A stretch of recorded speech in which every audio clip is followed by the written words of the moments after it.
Hello friends, स्वागत है आपका आपके यूट्यूब चैनल सुमन एसएससी सेंटर में। तो आज मैं आप सभी के लिए लाई हूँ बिहार की राज्य एवं प्रशासनिक व्यवस्था। तो चलिए आगे देखते हैं। पंचायती राज व्यवस्था क्या है? तो स्थानीय स्वशासन की व्यवस्था को पंचायती राज व्यवस्था कहते हैं। बिहार राज्य में पंचायती राज की संस्थाएं कितनी हैं? तो 3 संस्थाएं हैं, ग्रामीण स्तर पर, प्रखंड स्तर पर तथा जिला स्तर पर। पंचायत स्तर पर पंचायती राज व्यवस्था को क्या कहा जाता है? तो ग्राम पंचायत कहा जाता है। राज्य के प्रशासन की सबसे छोटी इकाई क्या कहलाती है? तो राज्य के प्रशासन की सबसे छोटी इकाई ग्राम पंचायत कहलाती है। पंचायत का क्या अर्थ है? तो पंचायत का अर्थ 5 पंचों की सभा या समिति है। बिहार में ग्राम पंचायत के गठन के लिए न्यूनतम जनसंख्या कितनी होनी चाहिए? तो ग्राम पंचायत एक्ट 1993 के अनुसार 7,000 जनसंख्या होनी चाहिए। ग्राम पंचायत का चुनाव किस संस्था द्वारा कराया जाता है? तो पंचायती राज निर्वाचन आयोग द्वारा। ग्राम पंचायत के कितने अंग होते हैं? 5 अंग होते हैं। आम सभा, मुखिया एवं कार्यपालिका, ग्राम कचहरी, ग्राम रक्षा दल तथा ग्राम सेवक। ग्राम सभा के सदस्य कौन कौन होते हैं? तो ग्राम सभा के सदस्य ग्राम पंचायत के क्षेत्र वे सभी स्त्री पुरुष के सदस्य होते हैं जिनकी आयु 18 वर्ष से ऊपर हो। ग्राम पंचायत का मुख्य उद्देश्य क्या है? तो ग्राम पंचायत का मुख्य उद्देश्य गांव की उन्नति है। ग्राम पंचायत का प्रधान कौन होता है? तो ग्राम पंचायत का प्रधान मुखिया होता है। ग्राम पंचायत की बैठक कौन बुलाता है? तो ग्राम पंचायत की बैठक मुखिया बुलाता है। मुखिया का कार्यकाल कितने वर्षों का होता है? तो मुखिया का कार्यकाल 5 वर्षों का होता है। कार्यपालिका के सदस्यों तथा पंचों का निर्वाचन कौन करता है? तो कार्यपालिका के सदस्यों तथा पंचों के निर्वाचन ग्राम सभा के सदस्य करवाते हैं। ग्राम पंचायत की कार्यपालिका समिति में कुल सदस्यों की संख्या कितनी होनी चाहिए? तो मुखिया सहित 17 सदस्य होनी चाहिए।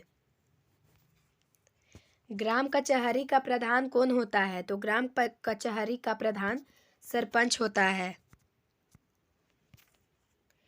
ग्राम कचहरी में सदस्यों की कुल कितनी संख्या होती है? तो सरपंच सहित 17 सदस्य होते हैं।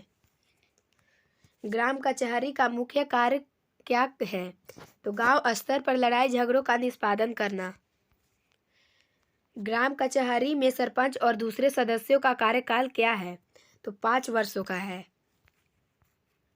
ग्राम पंचायत सचिव कौन होता है? ग्राम सेवक यानी कि पंचायत सेवक होता है। पंचायत स्तर पर राज्य सरकार का प्रतिनिधित्व कौन करता है? तो ग्राम सेवक करता है। ग्राम सेवक का कार्य क्या होता है? तो वह पंचायत का हिसाब किताब रखने का कार्य करता है। ग्राम सेवक को वेतन कौन देता है? ग्राम सेवक को वेतन राज्य सरकार देता है। ग्राम पंचायत में संवैतनिक पदाधिकारी कौन होता है? तो ग्राम सेवक होता है।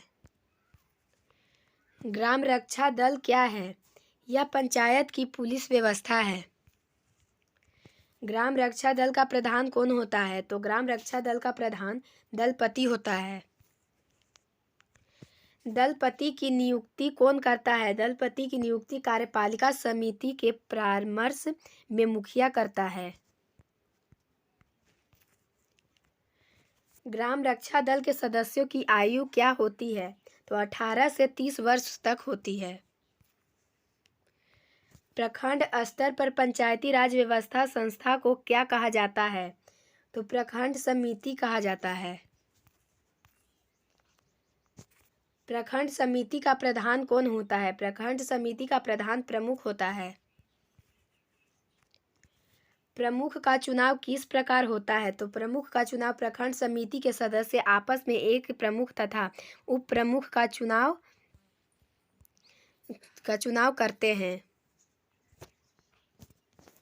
प्रमुख का कार्यकाल कितने वर्षों का होता है? तो प्रमुख का कार्यकाल 5 वर्षों तक का होता है। प्रखंड समिति के सदस्य कौन होते हैं? तो प्रखंड समिति के सदस्य प्रखंड के सभी ग्राम पंचायतों के मुखिया तथा कुछ और लोग इसके सदस्य होते हैं।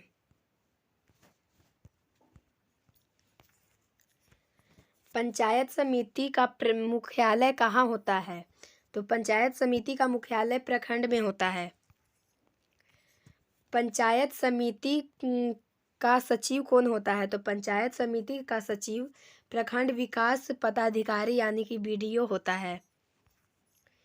जिला स्तर पर स्थानीय शासन की इकाई को क्या कहा जाता है? तो जिला परिषद कहा जाता है। जिला परिषद के प्रमुख अंग कौन कौन से हैं? तो परिषद अध्यक्ष तथा उपाध्यक्ष, अस्थायी समितियां तथा जिला विकास पदाधिकारी। पंचायती राज की सबसे बड़ी संस्था को क्या कहा जाता है? तो पंचायती राज की सबसे बड़ी संस्था को जिला परिषद कहा जाता है।